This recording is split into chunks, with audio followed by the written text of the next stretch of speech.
Həmişə bu, vallahi bilmirəm, o çəkilən nədir, o çəki patı deyil, nə, ondan çəkilmiş.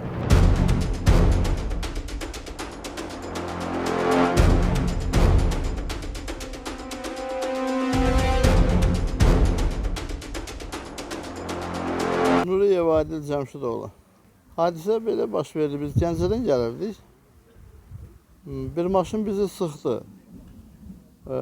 Biz qızım roldaydı, kənara verdi, saxladı, biraz suza düşdü. Təzədən yola düşdük. 100 metr getmişdik, arxadan vurdu maşın bizi. Arxadan maşın vurdu, bizi yoldan çıxartdı, düşdük yolun qırağına. Yoldaşım sıraz rəhmətə getdi. Heç bilmirdim rəhmətə getdiyini bulardan. Mən çıxa bilmirəm, qapı məni sıxır, bu tərəfdən yoldaşım məni sıxır.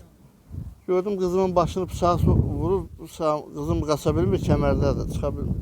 Qızın başını kəsdi. Sonra onu mən sıxdım, qapıdan çıxdım, cumdum bunun üstünə. Bu gördüm durub ayaq üstü öz başını kəsir. Məni gördü, qaçdı, yolun o birisine keçdi, orada da durdu, başını kəsdi, yıxıldı. Yeznəmdir. Qızımın yoldaşıydı. Bunların boşanma ərəfəsindədirlər. Sudları olmalıydı, 3-cü sud. O da deyirmiş ki, boşanmayacağım səni.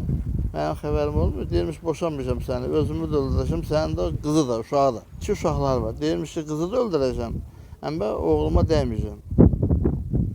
Uşaq da maşında yox idi, evdədir. Elə qızımın başını kəsdi, yoldaşım da rəhmətə getdi, ikisi də. Bax belə. Oğlun 11 yaşı var, qızın 5 yaşı var. Həmişə bu, vallahi bilmirəm, o çəkilən nədir, o çəki patı deyil, nə, ondan çəkilmiş.